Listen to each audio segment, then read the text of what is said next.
아멘. 하나님이 여러분들 가운데 일하시는 귀한 일들이 있기를 바랍니다. 우리 옆분들에게 간절한 마음으로 같이 한번 인사합시다. 하나님이 당신의 삶에서 일하시기를 원합니다. 이렇게 한번 인사를 합시다. 할렐루야. 하나님의 은혜가 여러분들에게 흘러넘치길 바랍니다. 우리가 이 오베데돔 축복 운동을 통해서 하나님을 만나는 예배를 드리자 하는 것이 우리의 관심사입니다. 그 하나님을 만나는 예배라는 것이 바로 예배 성공이고요. 그것이 바로 예배의 본질입니다. 예배라고 하는 것은 하나님을 만나는 것, 거기에 초점이 있습니다. 그래서 어떻게 우리가 하나님을 만날까, 여기에 우리가 집중하는 것입니다. 아무리 화려한 시설이 있고 아무리 많은 사람들이 모여있다 할지라도 하나님을 만나지 못하는 예배라면 헛수고이고 소용이 없는 것입니다. 그래서 우리가 하나님을 만나는 예배를 드리는 방법, 그것은 예배를 위한 준비를 해야 된다 하는 것이 첫 번째고요. 두 번째는 예배의 목적을 바로 알아야 되겠다 하는 것입니다. 먼저 하나님을 만나기 전에 내가 얼마나 하나님을 사랑하는지, 내가 얼마나 하나님 앞에 순종할 준비가 되어 있는지, 또 내가 얼마나 하나님 앞에 감사하고 있는지, 이걸 표현하는 것, 이게 예배의 목적이에요. 그 왕이신 하나님 앞에 내가 어떤 반응을 하고 있느냐 하는 것입니다. 그래서 하나님 앞에 오늘 이 시간에도 이렇게 사랑을 표현하고 또 순종할 준비가 되어 있음을 고백하고 또 하나님 앞에 감사의 마음을 표현하는 은혜가 있기를 바랍니다. 그래서 감사가 없으면 하나님이 그 예배를 받지 않습니다. 그래서 우리가 지금 점검해 봐야 되는 거예요. 오늘도 이 시간 하나님 앞에 예배를 드리는데 그냥 예배를 배우고 돌아가는 것은 의미가 없고요. 이 시간 이 예배를 통해서 우리가 하나님 만나야 되는데 제일 중요한 한 가지, 내가 지금 하나님을 향한 감사가 있느냐, 이걸 우리가 지금 점검을 좀 해봐야 돼요. 자기 마음을 한번 좀 점검했으면 좋겠어요. 근데 하나님을 향한 감사가 있기 위해서 가장 좋은 방법은 한 가지입니다. 우리의 시선을 하나님께로 향하면 됩니다. 아멘이십니까? 좀 세상을 보지 말고 하나님을 바라보는 은혜가 있기를 바랍니다.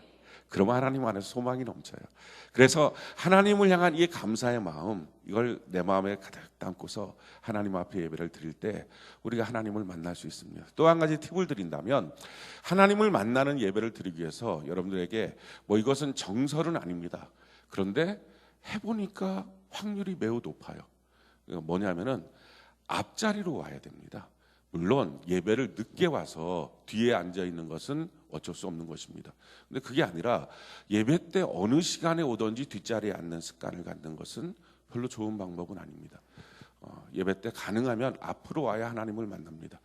실질적으로 이 앞에 있는 분들을 한번 물어보십시오. 그럼 이 앞에 있는 분들이 하나님을 만나는 확률이 매우 높아요. 물론 100%는 아니에요. 100%는 아니에요. 그래서 이게 정설은 아니라는 거예요. 이게 성경에 꼭 나와 있는 것도 아니에요. 근데 성경에 이렇게 비슷하게 나와 있어요. 하나님께 나아가자. 하나님께 나아가자. 믿음으로 성소에 나아가자. 이렇게 막 나아가자. 전진형으로 되어 있어요. 그냥 머물자 이런 것은 별로 없고 하나님께 나아가자. 그래서 저희 여러분들이 하나님을 만나기 위한 예배를 드리기 원한다면 좀 하나님 앞에 먼저 나오고 또 앞자리에 와서, 그게 우리가 하나님을 향한 간절함의 표현일 수도 있습니다. 그렇게 우리가 하나님 앞에 좀 준비하는 은혜가 있기를 바랍니다.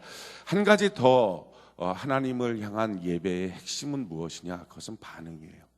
예배는 반응이다. 한번 따라해 볼까요? 예배는 반응입니다. 다시 한번요. 예배는 반응입니다. 그러니까 예배라고 하는 것은요, 내가 관객이 돼서 얼마나 잘하고 있느냐를 보는 게 아니에요. 그래서 옛날 사람들은 예배 보러 간다 그랬어요. 예배 보러 간다. 그건 사실은 예배에 해당되는 내용이 아니라 굿 보러 간다, 이래야지 맞습니다. 점 보러 간다. 그게 다 귀신 장난이 있을 때는요, 보러 가는 거예요. 근데 하나님 앞에 드리는 예배는 예배를 보러 가는 게 아니라 예배를 드리러 가는 거예요. 아멘이십니까? 그래서 예배는 하나님을 향한 반응이에요. 찬송과 기도로 반응하는 거예요. 오늘 말씀에 대해서 증거할 텐데, 말씀도요 반응이에요. 여러분들이 생각할 때 찬송과 기도는 내가 하나님 앞에 찬송과 기도를 드리지 반응이지, 이렇게 생각을 할 텐데, 말씀의 시간은 목사님께서 설교하는 시간이고 난 잘 들으면 되지, 그리고 굉장히 수동적으로 생각합니다. 근데 그렇지가 않아요. 이 말씀 시간에도요 반응이에요. 그래서 반응하는 사람은 하나님을 만나고요, 말씀 시간에 반응하지 않는 사람은 만나기가 매우 어려워요. 자, 오늘 본문 말씀 같이 한번 볼까요? 시편 50편 5절 말씀 우리 같이 한번 읽어봅시다. 시작. 이르시되 나의 성도들을 내 앞에 모으라. 그들은 제사로 나와 언약한 이들이니라 하시도다. 자, 성도가 누구이냐? 제사로 하나님과 언약한 사람이다 라는 것입니다. 그러니까 성도는 제사, 예배를 드리기로 작정한 사람, 이 사람이 성도라는 거예요. 그러니까 누가 성도냐? 나 기독교인입니다 이렇게 써놓는 사람이 성도가 아니라, 교회에 적을 두고 있는 사람이 성도가 아니라 내가 예배 드리는 사람입니다 라고 하는 거예요. 그러니까 우리 교회는 주일 성수를 기점으로 한 달 동안에 한 번도 예배를 안 드리면 제적을 시킵니다. 그 사람이 누가 됐든지 상관없이 그냥 제적을 시켜요. 그 지금까지 계속 그 개척 이후의 전통이 그겁니다. 그래갖고 우리 교회는 등록 성도와 출석 성도가 거진 비슷합니다. 차이가 별로 없습니다. 어느 때는 등록 성도보다 출석 성도가 더 많을 때도 있습니다. 외인원들이 오고 막 전도 대상자들이 오고 그러면 이게 숫자가 더 많을 때가 있어요. 어떤 분들은 그렇게 말합니다. 아, 무슨 교회가 사람을 자르냐, 이렇게 왜 사람을 정리하냐, 그게 사랑이 없는 것 아니냐. 근데 사랑이 없는 게 아니고요. 이유가 한 가지 있어요. 무슨 이유냐? 오늘날 기독교의 가장 큰 문제는 거짓말이에요. 거짓말. 진리의 말씀을 다루면서도 거짓말을 해요. 무슨 말이냐면은 지금 5만 교회 1,200만 성도라 그래요. 근데 실질적인 통계를 보면 한 600만 명 정도 된다는 거예요. 절반이 없다는 거예요. 이중 국적자. 이 교회도 적을 두고 저 교회도 적을 두고. 그럼 뭐 10년 전에 교회를 나가는데 그 다음부터 한 번도 교회를 안 나가는데 이름만 두고 있어서 있는 사람들. 이런 사람들이 너무 많은 거예요. 그러니까 정확하게 하는 거. 이번 주서부터 아마 주보에 여러분들을 보면 지난주에 통계 뭐 이런 거 우리 숫자가 나올 거예요. 헌금하고 또 출석성도 그게 이제 나오게 될 텐데, 그러니까 정확한 숫자를 위해서 우리 교회 등록 성도가 몇 명이냐, 이거는 출석을 기준으로 해야 된다 하는 거고요. 또 한 가지는 하나님 앞에 예배드리지 않는 사람은 성도가 아니에요. 성경을 기준으로 봤을 때는 예배를 드려야 돼요. 그런데 한두 번 정도 사정 때문에 안 드릴 수 있겠죠. 아예 뭐 사실은 나는 그건 동의를 못해요. 사정을 없애버려야 돼요. 그렇지만 그냥 봐주는 거, 이건 진짜 나로서는 최대한의 양해와 인내심을 갖고, 그래 한 달에 3번은 빠져도 된다 이렇게 생각을 하는 거예요. 근데 한 번도 안 왔다. 이거는 아닌 거예요. 이건 성도가 아니에요. 그래서 그 사람 누구든지 간에 제적 처리를 합니다. 그러니까 혹시 여러분들 가운데 내가 한 달에 한 번도 안 나간 적이 있었다 그러면 와 있지만 등록 성도가 아닐 가능성이 있어요. 내 이름이 없어요. 그런 분들은 재등록을 하셔야 됩니다. 다시 새가족으로, 저 새가족 될래요. 재등록을 하셔야 됩니다. 그렇게 되면 직분도 없어지고 다 없어집니다. 봉사직책도 없어지고 다 없어. 그러니까 제로 상태가 되는 거예요.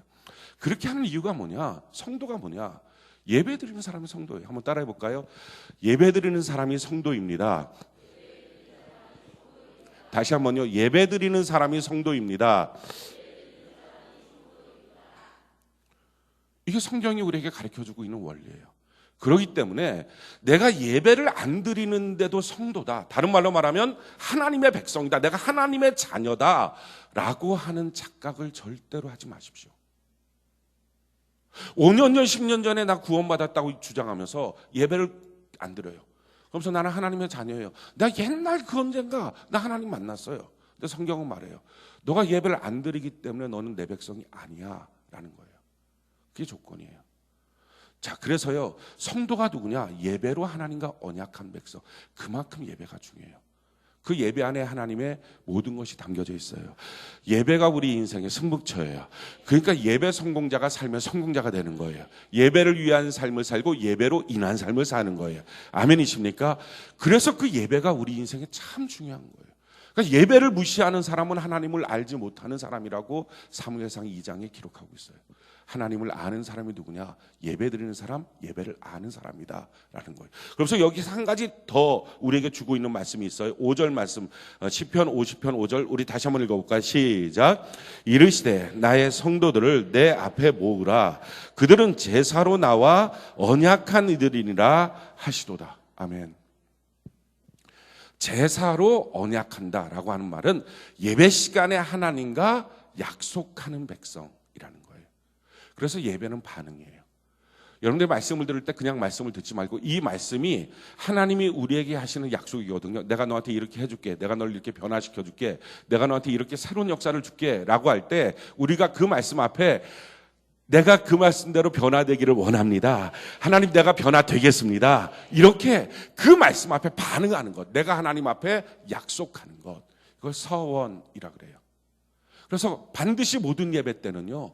하나님과의 약속이 있어야 돼요. 서원이 있어야 돼요. 그래서 선이 없는 예배는 예배가 아니에요. 우리가 위급한 상황에 빠져 있을 때 하나님이 보시는 초점이 있어요. 무슨 초점이냐? 우리 오늘 이 본문 말씀 시편 50편 14절 15절 우리 같이 한번 읽어볼까요? 시편 50편 14절 15절 같이 한 목소리 시작.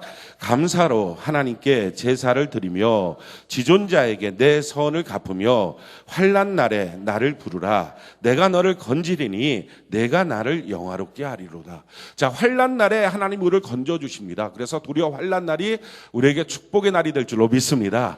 벼랑 끝에 갈 때 우리가 정말 날개가 있다는 사실을 알게 될 줄로 믿습니다. 거기서부터 하나님의 역사가 시작하는 거예요. 근데 그 하나님의 역사가 시작하는 조건을 두 가지로 말씀하죠.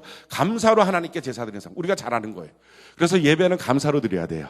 어떤 환난에서도 예배는 감사로 드리길 바라요. 어떤 환난에서도 하나님을 향한 기대와 소망 가운데 예배는 감사로 드리기를 바랍니다. 근데 또 한 가지 조건을 말씀해요. 내 서원을 갚으며요. 그럼 이 서원은 도대체 언제 썼던 서원이냐? 라고 할 때 사람들이 옛날에 뭐 할 때 하나님 내가 이렇게 할게요 저렇게 할게요 라고 하는 서원이라고 생각하는데 사실은 그것보다 더 중요한 서원은요. 지난번 예배 때 뭘 약속했느냐 이 서원이에요. 그거를 지금까지 하나님 앞에 기억하고 갚아오고 있는 사람이냐는 거예요. 그래서 모든 예배 시간에는요. 하나님과 약속을 해야 돼요. 그래서 말씀을 잘 듣고 오늘도 약속하는 은혜가 있기를 바랍니다. 더 놀라운 사실은요. 우리가 약속하면 우리가 지키는 게 아니라 하나님이 지킵니다. 이게 놀라운 비밀이에요. 하나님이 우리에게 우리가 하나님 앞에 뭔가를 얘기한 게 별로 없어요. 다 하나님 앞에 달라는 것 밖에 없잖아요. 하나님 앞에 이거 해주세요 저거 해주세요. 그러면 내가 이렇게 하겠습니다 저렇게 하겠습니다 이런 거잖아요 다. 근데 하나님이 우리에게 다 약속하시는 거예요. 내가 너한테 이렇게 해줄게 저렇게 해줄게. 성경을 보십시오. 성경은요 다 하나님이 우리한테 해주시겠다는 거예요. 너의 죄를 내가 씻겨주겠다. 너의 문제를 해결해 주겠다. 얼마나 많은 약속들이 있는지 몰라요. 근데 그 모든 것들을 내가 아멘하고 하나님 내가 그 약속을 원합니다라고 하면요 그때부터 우리가 하는 게 아니에요. 육신이 연약하게 할 수 없는 것을 하나님이 하시는 거예요. 그래서 예배 시간에 약속하지 않는 사람은 어떻게 보면 되게 어리석은 사람이에요. 약속을 하는 거예요. 그게 우리의 반응이에요. 이렇게 약속을 하는 시간 되기를 바랍니다. 예배는 뭐냐? 한마디로 말하면 출애굽기 25장 21절 22절 우리 같이 한번 한 목소리 읽어볼까요? 시작.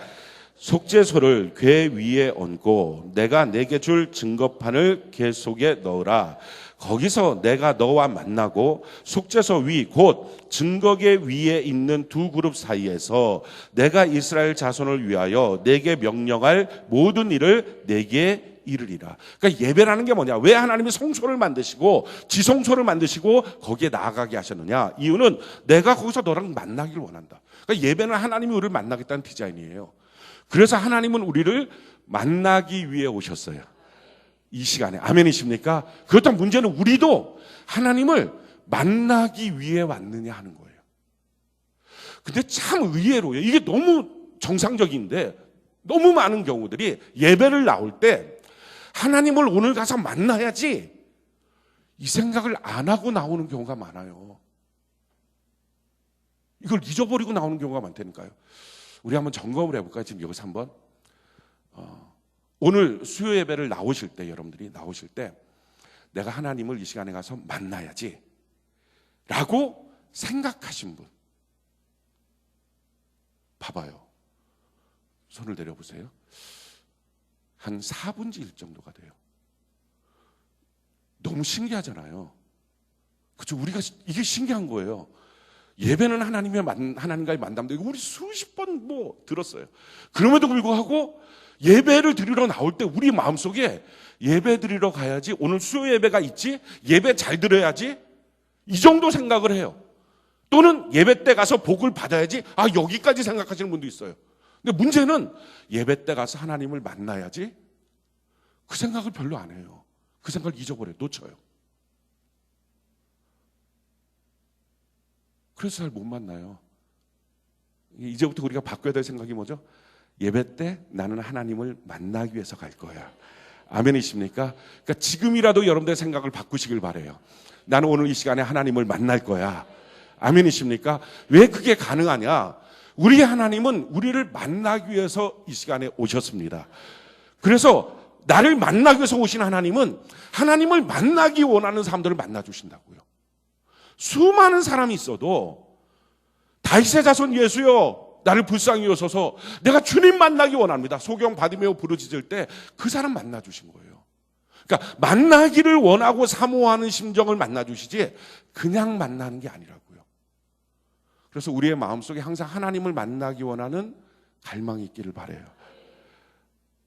이제 금요일날 여러분들 셀레베를 드릴 때 하나님을 만나기 위해서 가야지. 아멘이십니까? 이 마음을 갖기를 바랍니다. 주일날 오전 예배, 오후 예배를 드릴 때 하나님을 만나기 위해서 가야지. 이 마음을 갖기를 바랍니다. 근데 그 마음을 가지면 신기해요.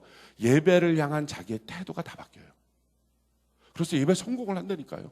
그 생각 하나가. 예배가 뭐라고요? 하나님과 만나는 시간이에요. 근데 만나는데 하나님이 그 만남의 시간에 뭘 하시느냐? 오늘 22절 보니까 거기서 내가 너와 만나고 속죄소 위 곧 증거계 위에 있는 두 그룹 사이에서 내가 이스라엘 자손을 위하여 내게 명령할 모든 일을 내게 행하리. 하나님의 명령이 있다는 거예요. 하나님의 말씀이 있어요. 그래서 하나님과의 만남에서는 반드시 하나님이 내게 하실 말씀이 있다. 그 말씀을 들어야 된다. 아멘이십니까? 그래서 하나님의 일하심의 순서를 보면 항상 말씀이 먼저예요. 말씀이 증거되고 그 말씀으로 내 마음이 녹아지고 그러고 나면 성령의 바람이 불고 그러고 나면 막혔던 것이 열리기 시작해요. 그러니까 제일 첫 번째는 말씀이에요. 그래서 말씀에 막히면 뒤가 안 풀려요. 하나님과의 만남인데 하나님 무엇으로 우리를 만나주시느냐? 말씀으로 만나주세요. 말씀으로 나를 만나면 그 다음에 어떻게 돼요? 성령의 바람이 불어요. 그래서 내 마음에 하나님의 바람이 불고요. 인격적인 하나님을 만날 수 있어요. 그 다음에 만사가 주님 안에서 동행하는 형통이 나타나요. 그런가 우리 성경을 한번 볼까요? 시편 147편 18절 우리 같이 한번 읽어볼까요? 시편 147편 18절 같이 한 목소리 시작. 시편 147편 18절 시작. 그의 말씀을 보내사 그것들을 녹이시고 바람을 불게 하신즉 물이 흐르는도다. 그러니까 먼저 그의 말씀을 보내주세요. 그래서 내 마음을 녹여주세요. 말씀으로 위로하시고 변화시켜주세요. 말씀으로 하나님을 만나는 거예요. 한 2주 전쯤 됐을까요? 우리 남성 청년셀 리더 모임 이 예배 끝나고 있거든요. 근데 그 중에 한 분이 이런 고백을 했어요. 오늘 하나님이 설교 시간에 자기는 그런 걸 처음 경험했다고. 그냥 이게 그냥 쾅쾅쾅 말씀하시더라고요. 쾅쾅쾅. 이 표현은 아니었는데 아무튼 막 그냥 감당이 안 될 만큼 그냥 쑥 들어오는 말씀을 하셨다는 거예요. 그걸 이제 레마의 말씀이라 그래요. 그냥 설교가 아니라 내게 주시는 꼭 나한테만 하시는 말씀 같은 쑥 들어오는 그 말씀이 있어요. 레마의 말씀. 그 레마의 말씀을 들었다는 거예요. 그래서 제가 그랬어요. 그러면 이제 인격적인 하나님을 만나는 시간이 얼마 안 남았네요. 그랬어요. 왜냐하면 우리가 이 예배당을 놓고서 한번 보자고요. 마당에 와요. 예배당 마당에 와요. 마당에 오면 아무 소리도 안 들려요. 그냥 웅얼웅얼 하는 소리가 들려요. 그리고 가요. 마당에 왔다가 로비까지 올라와요. 그러면 뭐라고 말하는지가 들려요. 그 다음에 문을 열고 들어오면 실제를 볼 수 있어요.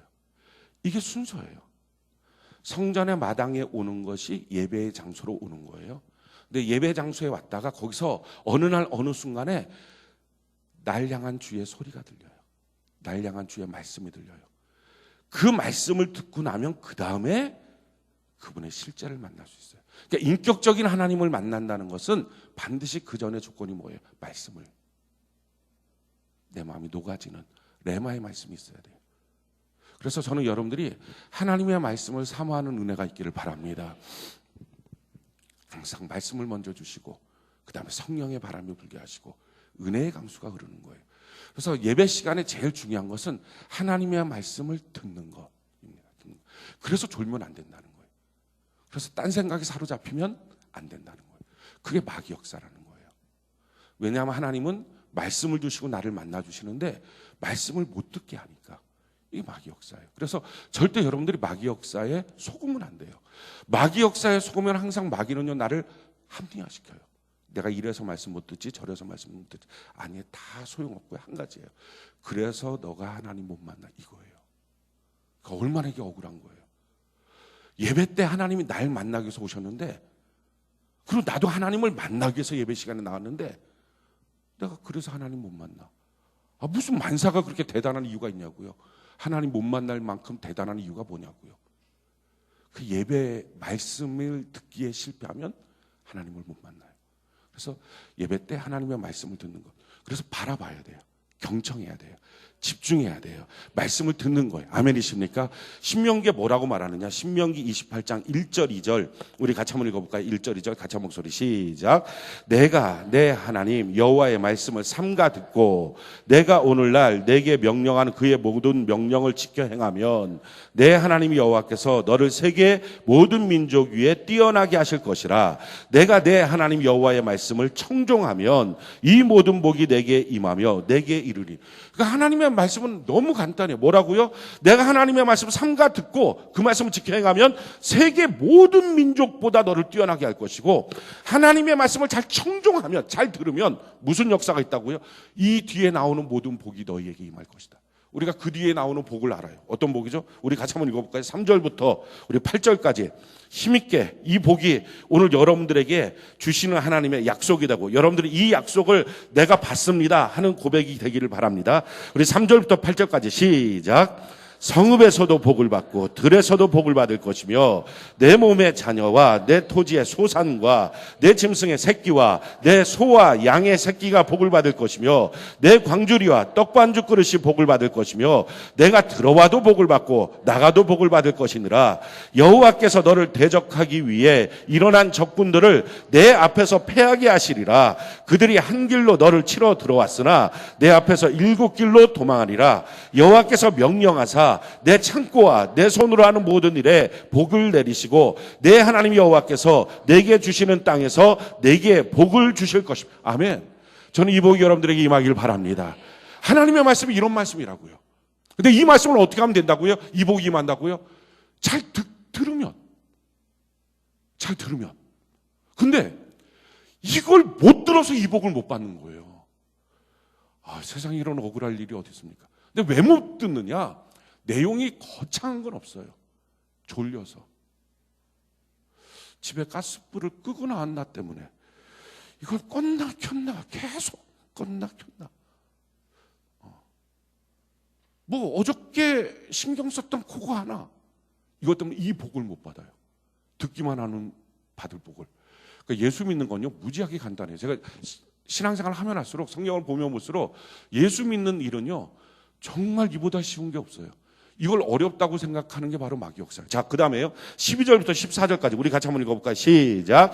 여호와께서 너를 위하여 하늘의 아름다운 보고를 여시사 내 땅에 때를 따라 비를 내리시고 내 손으로 하는 모든 일에 복을 주시리니 내가 많은 민족에 꾸어줄지라도 너는 꾸지 아니할 것이요 여호와께서 너를 머리가 되고 꼬리가 되지 않게 하시며 위에만 있고 아래에 있지 않게 하시리니 오직 너는 내가 오늘 내게 명령하는 내 하나님 여호와의 명령을 듣고 지켜 행하며 내가 오늘 너희에게 명령할 그 말씀을 떠나 좌로나 우로나 치우치지 아니하고 다른 신을 따라 섬기지 아니하면 이와 같으리라.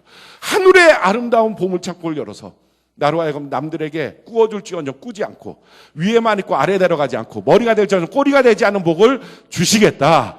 누구에게? 잘 듣는 사람에게. 우리가 잘 듣는 거예요. 옆분들에게 한번 점검해 봅시다. 잘 듣고 있니? 이렇게 한번 물어보세요. 잘 듣고 있니? 예. 졸리진 않니? 이렇게 다시 한번 물어보세요. 졸리진 않니? 너 혹시 딴 생각하고 있지는 않니? 이런 걸 한번 물어보세요. 들으면 받는 복이라고. 이게 성경 말씀은요 이렇게 들으면 받는 복이에요. 근데 문제가 뭐냐? 왜 이게 잘 안 들릴까? 왜 이렇게 이게 예배 시간에 와서 이렇게 쉬운 하나님의 축복의 인생을 왜 축복되게 못 살까? 이유가 이거예요. 예레미야 22장 21절 우리 같이 한번 읽어볼까요? 시작. 내가 평안할 때에 내가 내게 말하였으나 내 말이 나는 듣지 아니하리라 하였나니 내가 어려서부터 내 목소리를 청종하지 아니함이 내 습관이라. 말씀을 듣지 않는 잘못된 영적 습관 때문이다 하는 거예요. 다른 말로 바꿀까요? 말씀을 잘 듣는 것도 그렇다면 습관이에요. 그래서 신앙생활을 한마디로 말하면 말씀 안 듣는 습관의 사람이 말씀 잘 듣는 습관의 사람으로 바뀌어지는 거예요. 이게 신앙생활, 이게 신앙 성숙이에요. 그래서 우리가 이 시간에 예배를 배운다는 것은요, 말씀 안 듣는 습관에서 말씀 잘 듣는 습관으로 우리가 바뀌어지는 은혜가 있기를 바랍니다. 어떻게 하면 말씀 잘 들을까? 아까도 말씀드렸죠. 말씀 앞에 우리는 그냥 하나님 말씀하세요. 내비로 두는 게 아니라 반응이다. 근데 그 반응을 성경은 이렇게 표현하고 있어요. 우리가 고린도후서 1장 20절 우리 같이 한번 읽어볼까요? 고린도후서 1장 20절 시작. 하나님의 고린도후서 1장 20절 같이 한 목소리 시작. 하나님의 약속은 얼마든지 그리스도 안에서 예가 되니 그런즉 그로 말미암아 우리가 아멘하여 하나님께 영광을 돌리게 되느니라. 여기에 아멘이라는 게 나오는 거예요. 그래서 설교하면 여러분들은 뭘 해야 된다고요? 아멘. 그 아멘이라는 단어의 뜻은요, 내가 동의합니다. 내가 하나님과 약속합니다. 그렇게 이루어 주실 것을 내가 서원합니다. 이거예요. 아까도 말씀드렸지만 하나님의 말씀에 대한 서원, 이게 있어야 예배라는 거예요. 그래서 내가 집으로 돌아갈 때 오늘 내가 하나님과 뭘 약속했지를 기억해야 돼요. 그리고 다음번 예배까지 그걸 기억하고 그 말씀을 이루기 위해서 하나님 앞에 기도하고 그렇게 움직이다 보면 설사 그 다음번에 예배드리는 그날이 내게 환난 날이라 할지라도 하나님이 나를 건져내어 주시는 거예요. 그래서 예배 때 하나님의 말씀을 들을 때 아멘. 그럼 그 아멘 하면 하나님이 어떻게 하신다고? 영광을 받으신다. 하나님이 기뻐하신다 하는 거예요. 기뻐하신다. 그래서 아멘은요, 우리가 해도 좋고 안 해도 좋은 게 아니라 하나님의 명령이에요. 근데 우리가 진짜 명령 잘 안 듣잖아요. 이제 우리 명령 듣기를 바랍니다. 성경이 이렇게 말해요. 신명기 27장 14절 15절 우리 같이 한번 읽어볼까요? 시작. 레위 사람은 신명기 27장 14절 15절 같이 한 목소리 시작. 레위 사람은 이게 왜 안 뜨죠? 신명기 27장 14절 15절 같이 한 목소리 아직도 안 떴어요. 떴어요. 자, 시작. 레위 사람은 큰 소리로 이스라엘 모든 사람에게 말하여 이르기를 장색의 손으로 조각하였거나 부어 만든 우상은 여호와께 가증하니 그것을 만들어 은밀히 세우는 자는 저주를 받을 것이라 할 것이요 모든 백성은 응답하여 말하되 아멘 할 것이니라. 아멘 할 것이니라. 이게 명령이라고요. 하나님의 명령. 근데 그 명령 앞에 무슨 말씀이에요? 이렇게 하면 저주받는다. 좀 듣기 싫은 말씀이잖아요. 그래도 뭐 하라고요? 아멘 할지니라. 복이 임한다. 뭐 하라고요? 아멘 할지니라. 그렇게 하면 저주받는다. 뭐 하라고요? 아멘 할지니라. 우리가 지난 시간 말씀드렸어요. 예배의 구성 요소 이거는 훈련이라고요. 아멘 훈련을 이제부터 좀 해보는 거예요. 우리가 아멘 해보라는 거예요. 이렇게 좀. 자, 한번요. 아멘. 아멘. 아멘. 근데 이 아멘을 할 때 그냥 졸다 깨다 아무 때나 아멘, 아멘 하지 말고요. 말씀을 듣고 아멘을 해야 돼요. 말씀을 듣고 내가 동의하면, 내가 인정하면. 그런데 그 동의하고 인정할 때의 조건은 좋은 것만 하지 말고 안 좋은 것에도 아멘 해야 된다. 그럴 때 하나님이 안 좋은 길로 가지 않도록 나를 지켜주시겠다. 그래서 항상 하나님 앞에 아멘을 하기 위해서 꼭 필요한 조건이 뭐냐? 내가 하나님의 말씀을 들을 때는요, 믿음을 사용해야 됩니다. 믿음을. 성경이 이렇게 말해요. 히브리서 4장 2절. 히브리서 4장 2절 우리 같이 한 목소리 시작. 그들과 같이 우리도 복음 전함을 받은 자이나 들은 바 그 말씀이 그들에게 유익하지 못한 것은 듣는 자가 믿음과 결부시키지 아니함이라. 그러니까 말씀 듣는 시간에 나는 가만히 앉아서 말씀을 들으면 되는 게 아니라 내 안에 있는 믿음을 사용해야 돼요. 내 안에 있는 믿음을 사용하라는 얘기가 뭐냐면은 전에 하나님이 나한테 이런 역사를 이루어 주셨지. 그러면 지금 이 말씀도 이루어 주실 걸 믿습니다. 라고 믿는 거예요. 그래서 곰이나 사자가 왔을 때 내가 물맷돌로 쳐서 그들을 쫓아내고 죽였습니다. 어린 양을 내가 빼냈습니다. 그러면 이 골리앗에도 이 물맷돌 던지면 이길 것을 믿습니다. 이게 지금 뭐죠? 골리앗 앞에 믿음을 사용하는 거예요. 전에 있었던 것들에 대해서 기억하고 믿음을 사용하는 거예요. 지금 여러분들은요, 다 누구든지 하나님이 무엇인가 해주신 기억들이 있어요. 맞죠? 다 있어요. 다. 없는 사람은 없어요. 다 있다고. 크든지 작든지 남들이 어떻게 생각하든 상관없이 다 있단 말이에요. 그럼 그 기도의 응답, 그렇게 하나님이 나를 도와주셨던 일들을 묵상하고 생각하고 예배 시간에 하나님 그렇게 선포하실 때 마찬가지로 그때처럼 지금도 하실 것을 믿습니다. 라고 마음속에 믿음을 사용하면서 뭘 하라고요? 아멘 하시는 거예요. 믿음을 사용하면서. 그게 약속이 돼요. 그 약속이 되면 이제부터 하나님이 여러분들에게 약속한 그대로 시행하시게 될 줄 믿습니다. 그래서 하나님의 말씀을 들을 때 우리가 꼭 기억해야 될 것이 있습니다. 우리가 데살로니가전서 2장 13절, 데살로니가전서 2장 13절 같이 한 목소리 시작. 우리가 하나님께 끊임없이 감사함은 너희가 우리에게 들은 바 하나님의 말씀을 받을 때에 사람의 말로 받지 아니하고 하나님의 말씀으로 받음이니 진실로 그러하도다. 이 말씀이 또한 너희 믿는 자 가운데서 역사하느니라. 자, 하나님의 말씀을 내가 믿음으로 받기 위해서 필요한 조건은 뭡니까? 오늘 설교자를 통해서 하나님이 하시는 말씀이 내게 주시는 하나님의 말씀이다. 이렇게 믿는 거예요. 이것은 제 얘기가 아니라 성경에서 이렇게 기록하고 있는 거예요. 너희가 하나님의 말씀을 받을 때에 사람의 말로 받지 아니하고 하나님의 말씀으로 받으니 진실로 그러하도다. 그게 맞다는 거예요. 그래서 여러분들이 앞으로는 절대 갈등하지 마세요. 그게 목사님의 말이에요, 하나님의 말이에요. 이거 갈등하지 마세요. 그냥 예배 시간에 선포된 말씀을 하나님이 내게 하시는 말씀으로 받기를 바랍니다. 그랬을 때 여러분들의 의구심이 아직도 살아있을 거예요. 그런데 목사님이 거기서 이제 뻥쳐대고 거짓말하고 잘못된 말하고 이단으로 끌고 가면 우리가 다 속아 넘어가면 어떡할 겁니까? 여러분들의 영혼보다 하나님이 여러분들의 영혼을 사랑하는 그 사랑이 훨씬 더 큽니다. 아멘이십니까? 그래서 하나님은요, 하나님의 종을 세울 때 그 부분에 대해서 하나님이 책임을 지겠다는 거예요. 그러니까 그렇게 안 하면 어떻게 되죠? 죽이는 거예요. 깔끔히 보내시는 거예요. 저도 안 죽으려고 애쓰고 있어요. 제 캐릭터가 거짓말하고 하는 캐릭터는 아니에요. 안 죽으려고 애를 많이 쓰니까 하나님의 말씀. 그래서 여러분들이 저를 위해서 기도를 해주셔야 됩니다. 하나님의 말씀을 가감없이 영적인 민감성을 갖고 지혜와 사랑과 용기를 갖고 증거하게 하여 주옵소서. 하나님의 일을 행할 때 항상 조심하고 삼가하게 하셔서 경외함과 거룩함으로 행하게 하여 주시옵소서.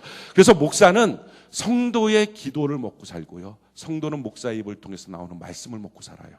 아멘이십니까? 그래서 앞으로 이 부분을 여러분들이 평생에 그걸 고민하지 마십시오. 그 고민은 여러분들이 해야 될 고민이 아니라 하나님이 해야 될 고민이에요. 하나님이 하나님의 사람으로 하나님의 종으로 세워놨어요. 근데 이 인간이 하나님이 하라고 하는 말씀을 전할까 안 전할까? 그걸 여러분이 고민할 게 뭐가 있습니까? 아니, 고민한다고 여러분들 해결이 됩니까? 이게 하나님 말씀 아닌 거 아니야? 이거 하나님 말씀 아닌 거 아니야? 어떻게 알아 여러분들이 인지 아닌지? 그건 하나님만 알 거 아니에요. 하나님이 저한테 전하라 하신 말씀이 있을 거 아닙니까? 그러면 그 전하라 하신 말씀이 맞는지 틀리는지를 여러분들이 어떻게 아냐고요? 하나님만 알지. 그러니까 세우고 무너뜨린 자가 하나님이에요. 그래서 이 말씀이 정말 하나님의 말씀인지 아닌지를 정말 예민하게 옆에 서서 고민하고 살펴보고 아주 체크하고, 이분은 하나님이십니다. 여러분들이 그걸 할 수 있는 자격도 없고 능력도 없고 해서도 안 돼요. 왜냐하면 여러분들이 그걸 하는 순간부터 뭐가 됩니까? 자기가 말씀의 판단자가 돼요. 자기가 말씀보다 더 높아져요. 그럼 마귀가 그걸 내버려 두겠습니까? 속이겠죠. 순종하기 싫은 것 하나님의 말씀 아니야, 이렇게 속여버리겠죠. 그래서 결국은 하나님의 말씀을 듣고 내 마음이 녹아져야 되는데 그게 안 돼서 만남까지 이루어지지가 않는 거예요. 그냥 앞으로 갈등하지 마십시오. 이 갈등은 하나님이 하셔야 되지. 아멘? 여러분들이 해야 될 게 아니라는 거예요.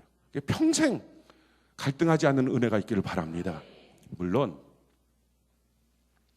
교회를 선택할 때 잘 선택하세요. 그래갖고 아무데나 함부로 발길 들여놨다고 그냥 선택하지 마시고 이게 맞나 틀리나 보시기도 하고 잘 선택을 하세요. 그리고 일단 선택했으면 딴 데 가지 말아요. 그냥 여기 있어요.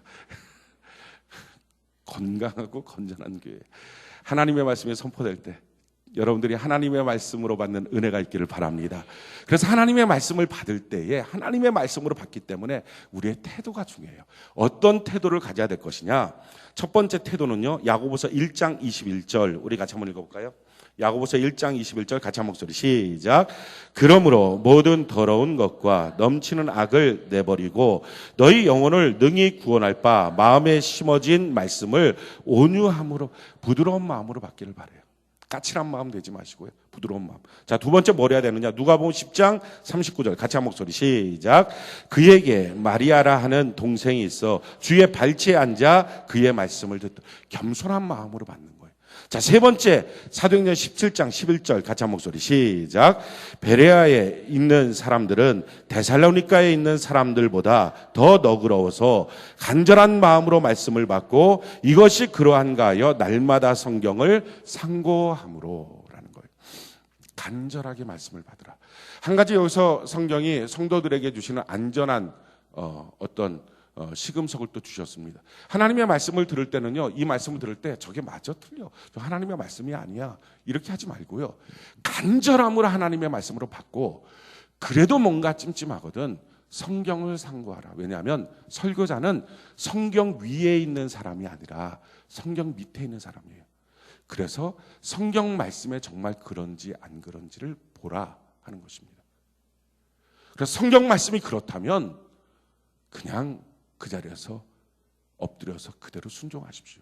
그것이 옳습니다. 하나님의 말씀 성경에도 그런데 나는 좀 그게 힘들다고 그렇게 고집부리지 마십시오. 온유함과 겸손함으로 하나님의 말씀을 간절히 받는 은혜가 있기를 바랍니다.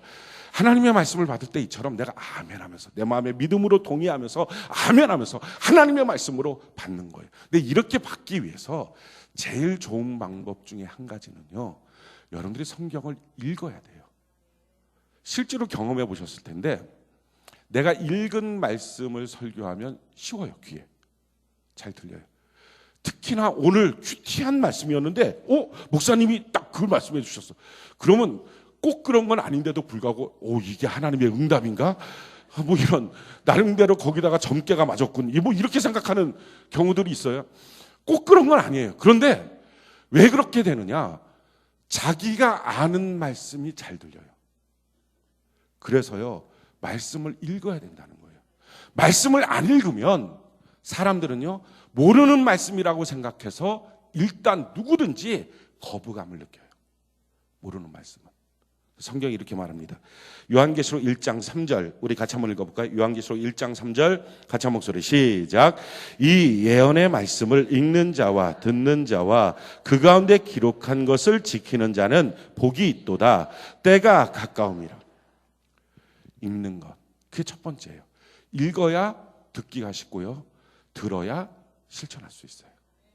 그래서 하나님의 말씀을 꼭 읽으십시오. 최소한 그래서 성도의 삶의 시작은 성경 일독으로부터 시작을 해요. 창세기부터 요한계시록. 우리 교회는 거의 일독 됐을걸요. 일독 하신 분, 일독 이상. 자, 손 한번 들어볼까요? 할렐루야. 감사해요. 한 70% 이상, 80%까지 일독을 하셨어요. 나머지 분들은 지금 일독을 향해서 달려가고 계시는 건가요?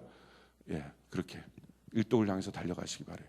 그러니까 일독은 해야 이게 창세기부터 요한계시록까지 총 뭔지 무슨 내용이 되었는지 물론 일독해도 몰라요. 하지만 이걸 알아봐야 어디를 펴라 그러면 이거 내가 읽었던 말씀 이게 나오는 거예요. 이게 그러니까 읽은 말씀이 들리고요, 들린 말씀을 실천할 수 있어요.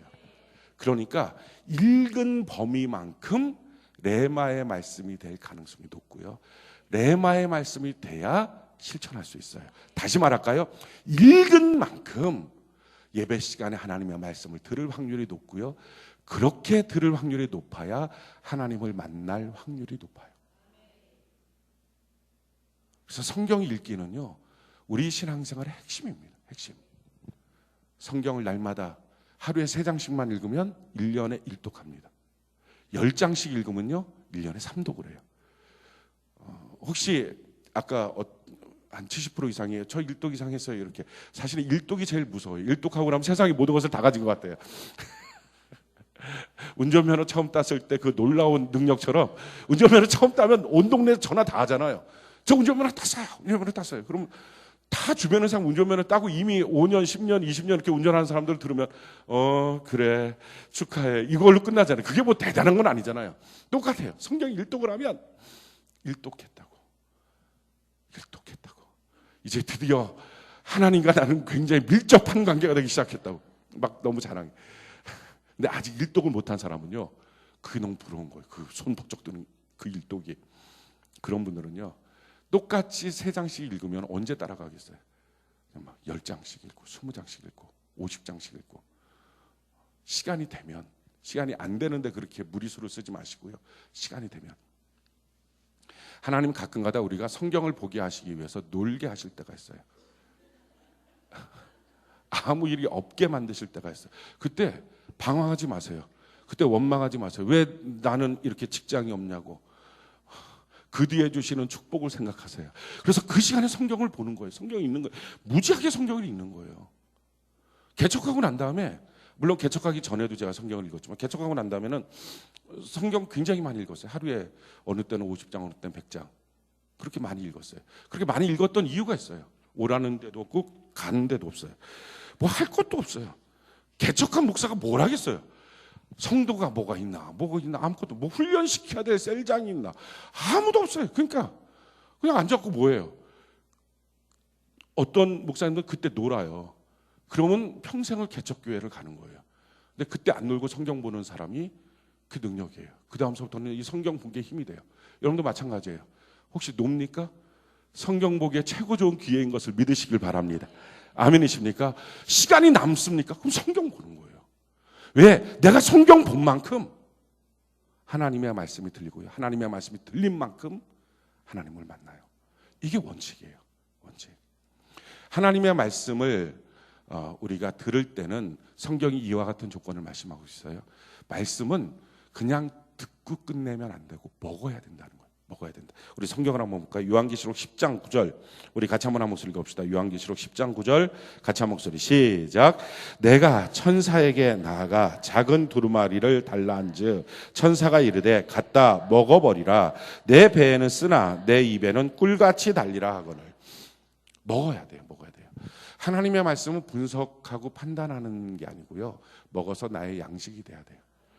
저는 여러분들이 하나님의 말씀을 먹기를 바라요. 먹어서 소화를 시켜야 돼요. 소화를. 그래서 하나님의 말씀 중에 내가 먹지 못하는 말씀, 감당이 안 되는 말씀이 없도록 자꾸 소화시키는 능력들을 갖기를 바라요. 그 말씀이 들릴 때 내가 갖고 있는 믿음의 분량만큼 소화를 시키는 거예요. 성경이 이렇게 말합니다. 고린도전서 3장 1절 2절 우리 같이 한번 읽어볼까요? 시작. 형제들아 내가 신령한 자들을 대함과 같이 너희에게 말할 수 없어서 육신에 속한 자 곧 그리스도 안에서 어린 아이를 대함과 같이 하노라. 내가 너희를 저주로 먹이고 밥으로 아니하였노니 이는 너희가 감당하지 못하였음이거니와 지금도 못하리라. 감당하지 못하는 말씀들이 혹시 있습니까? 하나님의 말씀이 들릴 때 그 말씀을 온전히 믿지 못하는 것들이 있습니까? 그 말씀은요, 믿는 방법은 한 가지예요. 그냥 덥석 먹는 거예요. 이게 내용이 어떻고 성분이 어떻고 뭐가 이게 논리적이고 어떻고 이거 따지지 말고 그냥 먹으시기 바래요.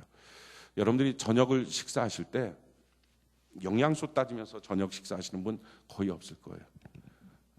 그냥 먹는 거예요. 그냥 먹는 거. 먹으면서 이건 건강할 것 같다. 주로 풀 냄새 나는 거 먹을 때는 이거 건강할 것 같다. 그냥 그렇게 먹고요.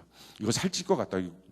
고기 냄새 나는 건 살찔 것 같다. 그 정도만 알지 이게 단백질이 몇 프로, 지방질이 몇 프로 이게 들어가서 소화 효소로 만들어서 어떻게 되고 뭐 에너지가 얼마나 나오고 이런 거 따지는 사람 별로 없습니다. 제가 그거 군대 생활에 따졌던 사람이에요. 영양사 해갖고 칼로리 계산하고 하루에 이 군인 아저씨한테 얼마나 먹여야지 이게 잘 돌아가나 이런 거 따져갖고 식단 만들고 만드는 음식 만드는 법 이거 하고 안 그렇게 생겼잖아요. 제가 음식 잘 만들었어요. 요즘에 안 만들었고 잘 모르는데 그거 했던 게 제 군대 생활이거든요. 그런데 먹는 사람은 하나도 그런 거 안 따져요. 저 혼자 머리 막 빠개지도록 그거 따지고 있지. 마찬가지예요.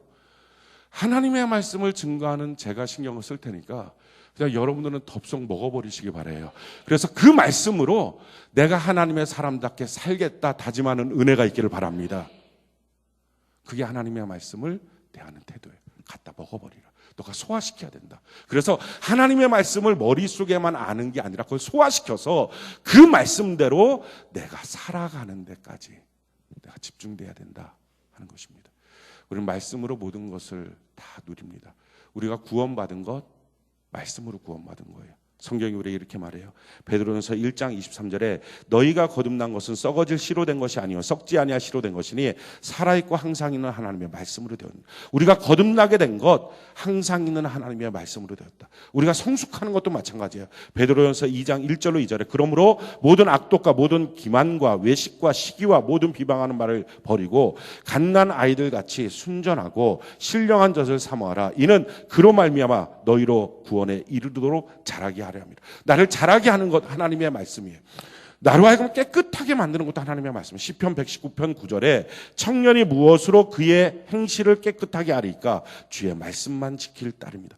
우리가 하나님 안에서 깨끗하게 사는 방법, 죄를 이기는 방법은요, 하나님의 말씀을 자꾸 묵상하고 그 말씀을 내 마음에 담으십시오. 그리고 하나님 그 말씀대로 살기를 원한다고 고백하십시오. 그러면 어느 날 하나님이 그렇게 할 수 있는 힘을 주세요. 그러니까 자기 힘으로 하는 게 아니라고요. 하나님의 말씀을 믿을 때 이런 역사들이 나타나요. 하나님의 말씀 안에서 우리가 형통이 있어요. 여호수아 1장 8절에 이 율법책을 내 입에서 떠나지 말게 하며 주야로 그것을 묵상하여 그 안에 기록된 대로 다 지켜내라. 그리하면 내 길이 평탄하게 될 것이며 내가 형통하리라. 하나님의 말씀이 우리를 평탄하고 형통하게 만들어요. 하나님의 말씀은요, 내 인생의 길을 인도하십니다. 시편 119편 105절 우리 같이 한번 읽어볼까요? 시작. 주의 말씀은 내 발의 등이요 내 길에 빛이니. 아멘. 우리가 큐티하는 이유는요, 거기에 하나님이 내 인생을 인도하는 길이 있어서 그래요. 참 놀라운 것은요, 이 하나님의 말씀이 우리를 만들어가요. 그게 너무 귀한 거예요. 성경이 이렇게 말해요. 시편 105편 18절 19절 우리 같이 한번 한번 읽어볼까요? 시작. 그의 발은 착고를 차고 그의 몸은 쇠사슬에 매였으니 곧 여호와의 말씀이 응할 때까지라. 그의 말씀이 그를 단련하였도다. 하나님의 말씀이 나를 단련해요. 그래서 어느 때는 하나님의 말씀이 나를 칼처럼 찢기도 하고 방망이처럼 부수기도 하고, 어릴 때는 하나님의 말씀이 위로가 되기도 하고 빛이 되기도 하고, 하나님의 말씀이 나를 막 만들어가요. 빚어가요. 근데 왜 이렇게 빚어가시느냐? 이유가 있어요. 하나님의 말씀이 우리에게 약속이 돼요. 그래서 여러분들에게 이렇게 하나님께서 하늘의 문을 열고 머리가 될지언정 꼬리가 되지 않도록 복을 내려주시리라 할 때 여러분들이 아멘 했어요. 아멘. 그럼 그 약속이 시행되잖아요. 근데 지금 우리의 모습은 그 약속이 시행될 만큼의 수준이 아닐 수도 있어요. 그죠? 수준이 아닐 수도 있어요. 그래서 우리가 좀 미약하고 적을 수 있어요. 그러면 이런 나를 그 약속이 시행되는 크고 강성한 사람으로 만들어 가야 되잖아요. 그럼 이 만들어가는 과정 속에 무엇을 하시느냐? 하나님이 말씀으로 나를 단련하신다는 거예요. 그래서 성경이 이렇게 말해요.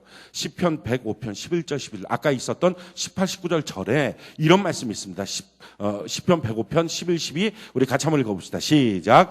이르시기를 내가 가나안 땅을 내게 주어 너희에게 할당된 소유가 되게 하리라 하셨도다. 그때 그들의 사람의 수가 적어 그 땅에 나그네가 되어. 자 보십시오. 하나님께서 지금 이스라엘 백성들에게 약속하신 거예요. 아브라함한테 약속하신 거예요. 야, 내가 이 땅을 너한테 다 줄 거야. 근데 그 약속을 아멘 하고 하나님 앞에 받았어요. 받은 아브라함은 60명밖에 안 돼요. 몇 명이 안 되는 거예요. 근데 어떻게 그 넓은 땅을 다 가질 수 있겠어요? 그러니까 지금 하시는 말씀이 하나님께서 이것을 다 주겠다 약속을 하셨는데 약속을 받은 내가 너무 미약했다는 거예요. 자, 미약한 상태를 키워야 되잖아요. 키우는 방법이 뭐였다고요? 다시 한번 읽어볼까요? 시편 105편 18절 19절 같이 한 목소리 시작. 그의 발은 착고를 차. 시편 105편 18절 19절 같이 한 목소리 시작. 그의 발은 착고를 차고 그의 몸은 쇠사슬에 매였으니 곧 여호와의 말씀이 응할 때까지라. 그의 말씀이 그를 단련하였도다. 하나님의 말씀이 응하는 그날까지 날 어떻게 하신다고요? 내 발은 착고를 차요. 내 몸은 쇠사슬에 매요. 그래서요, 하나님의 말씀이 약속으로 내게 주시면, 근데 그 말씀을 지금 내가 이룰 수 있는 영적인 수준, 삶의 수준이 되면, 이 복을 받아도 부작용이 없는 수준이 되면 그 말씀은 그 시간부터 시행이 됩니다.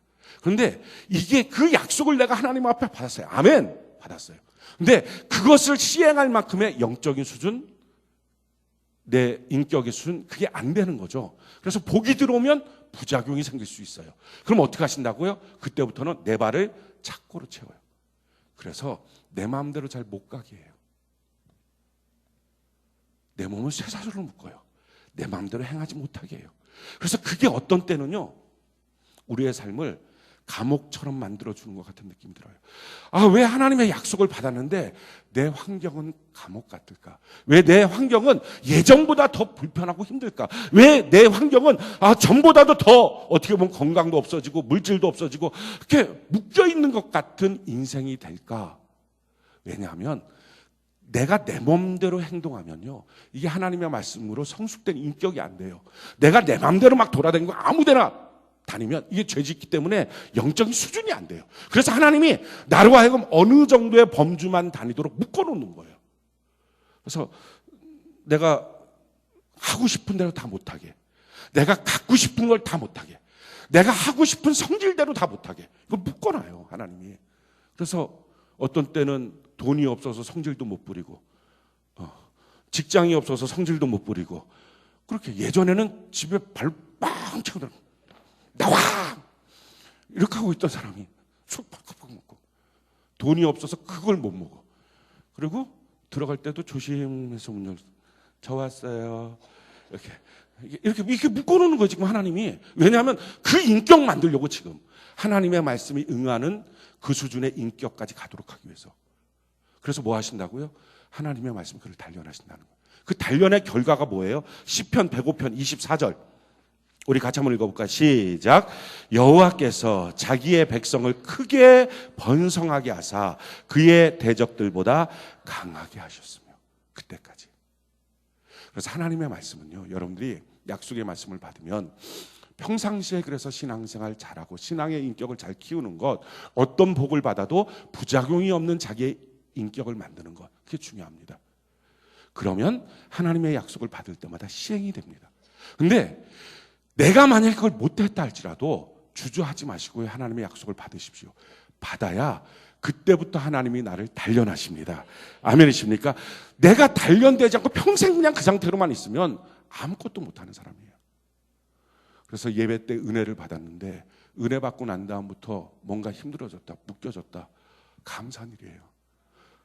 기도해갖고 뭔가 마음이 후끈하고 뭔가 하나님이 해주실 것 같아요. 목사님 신방 갖고서 막 말씀 드리는데 이 약속 다 이루어줄까? 아멘. 그 다음 날부터 파리가 날라. 아무것도 없어요. 그럴 때 감사하시기 바래요. 주여, 내 발이 착고입니다. 내 몸에 쇠사슬을 묶었나이다.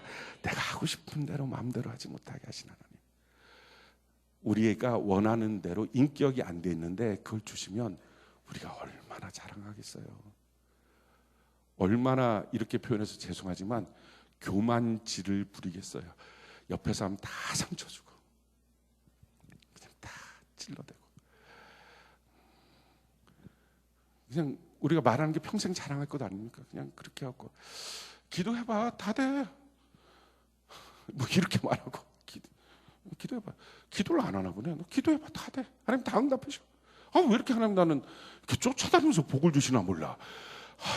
귀찮아 죽겠어. 막 열심히 해봐요. 다 돼요. 근데 그 말이 옆에 있는 사람한테는 도전도 되기도 하지만 어떤 때는 자존감도 무너지고 자존심도 무너지고 난 열심히 안 해서 그러나 얼마큼까지 열심히 하라는 거야 도대체, 막 이런 생각도 들고. 그러니까 받은 복을 갖고서 주변 사람들한테 예수 자랑하는 게 아니고 다 상처 주기 시작해요. 그걸 한번 하고 나면 어떻게 하나님이 그 사람한테 또다시 무책임하게 복을 주시겠어요? 그러니까 그때부터는 이 사람이 한번 복의 맛을 들이고 나면 이분이 알거든요. 그래서 아멘 막 세게 하고 막 예배 시간에 어떤 분들은 아멘 아멘 이렇게 하시죠. 내게로 오라 이거죠. 내게 와 이거 막 이렇게 하시는 분들도 있어요. 막 와 끌어당기고 막. 그런데 그렇게 하면 그 말씀이 약속이 돼요. 자세가 안 돼 있고 준비가 안 돼 있고 인격이 안 돼 있고 신앙이 안 돼 있어도 하나님의 말씀은 아멘하면 약속이 돼요. 아멘이십니까? 이게 아멘의 능력이에요. 그 다음부터 하나님 나를 만들어 가세요. 그리고 기어코 하나님 그 말씀이 응하는 그날까지 나를 인도하여 가시는 거예요. 그래서요, 하나님의 말씀은 여러분들이 어떤 수준이든지 능력이 되고 축복이 됩니다. 이루실 수 있는 그 시점이라면 바로 나타날 거고, 그렇지가 않으면 나를 단련하신 후에 정금같이 만들어서 나타나게 될 줄로 믿습니다. 가족 구원에 대한 말씀, 지금 가정이 형편없는 상황이라도 그냥 아멘으로 받으시기 바랍니다. 아멘이십니까? 가정의 행복 아멘으로 받으시기 바랍니다. 주의 부요 아멘으로 받으시기 바랍니다. 주의 치료 아멘으로 받으시기 바랍니다. 그렇게 받으시라고요. 내 자녀가 번성케 되는 것 아멘으로 받으시기 바랍니다. 그러면 되면 나타나고요, 안 되면 단련하시고.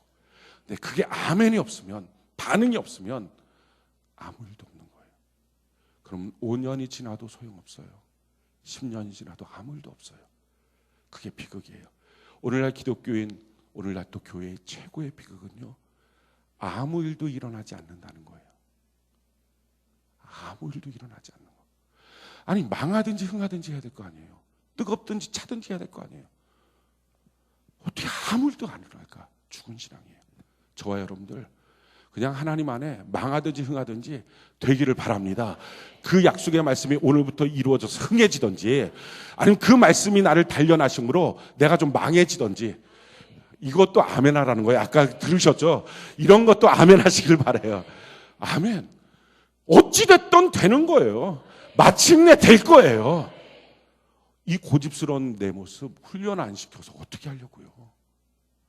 근데 내가 어떻게 훈련합니까? 하나님이 훈련시켜야지.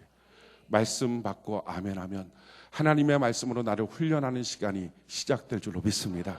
우리 모든 예배가 그래서 하나님 앞에 아멘하고 하나님 앞에 약속하는 그런 예배가 되기를 예수님 이름으로 축원합니다.